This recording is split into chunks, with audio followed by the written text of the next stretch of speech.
पुण्यात कायद्याचे रक्षकच आता भक्षक बनल्याचा धक्कादायक प्रकार समोर आलाय। पोस्को अंतर्गत गुन्हा दाखल करण्याची धमकी देत एका प्राध्यापकाकडून लाखो रुपयाची खंडणी उकळल्याचा आरोप पोलीस कर्मचाऱ्यांवर झालाय। विशेष म्हणजे या प्रकरणात दामिनी पथकातील रील स्टार कर्मचाऱ्याचाही समावेश आहे। पुण्यातील बंड गार्डन पोलीस ठाण्यात एक गंभीर गुन्हा दाखल करण्यात आला आहे। पोलीस उपनिरीक्षक अनिल बडे, हवालदार सुदाम तायडे आणि दामिनी पथकातील कर्मचारी आणि रील स्टार म्हणून ओळख असलेली सोनाली हिंगे हिचं नावही समोर आलं आहे। यांच्यावर एका 55 वर्षीय प्राध्यापकाकडून खंडणी उकळल्याचा आरोप आहे। तक्रारीनुसार संबंधित प्राध्यापक ज्या शाळेत कार्यरत आहेत तिथे पोलीस उपनिरीक्षक अनिल बडे गेले आणि त्यांनी एका मुलीची तक्रार असल्याचं सांगितलं। त्या मुलीला धमकावल्याचा आरोप करत गुन्हा दाखल होऊ शकतो असं त्यांनी प्राध्यापकांना सांगितलं। प्राध्यापकांनी हे सर्व आरोप फेटाळून लावले।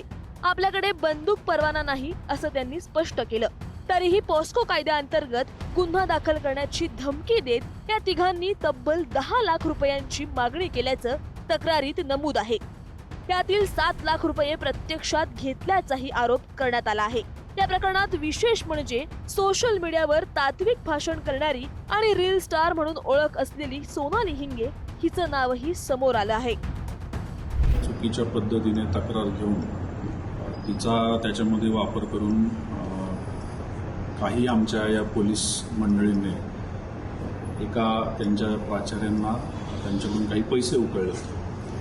तो जो अर्ज होता त्या अर्जाची सगळी चौकशी पूर्ण करून त्या चौकशी अंती जे काही निष्पन्न झालं त्याच्यावरनं हा गुन्हा बंड गार्डन पोलीस स्टेशनला दाखल झालेला आहे। मुलींचं संरक्षण करण्याऐवजी त्यांच्या नावावरूनच खंडणी उकळण्याचा प्रकार उघड झाल्यानं पुणेकरांमध्ये संताप व्यक्त होत आहे। कायद्याचे रक्षकच जेव्हा कायदा मोडताना दिसतात तेव्हा न्याय कुणाकडे मागायचा हा प्रश्न निर्माण होतो। पुण्यासारख्या सांस्कृतिक आणि शैक्षणिक शहरात घडलेला हा प्रकार केवळ धक्कादायकच नाही तर संपूर्ण व्यवस्थेवर प्रश्नचिन्ह निर्माण करणारा आहे। आता या प्रकरणात पोलीस प्रशासन काय कारवाई करतं याकडे सर्वांचं लक्ष लागलं आहे। बालाजी पोद्दार, पुढारी न्यूज, पुणे।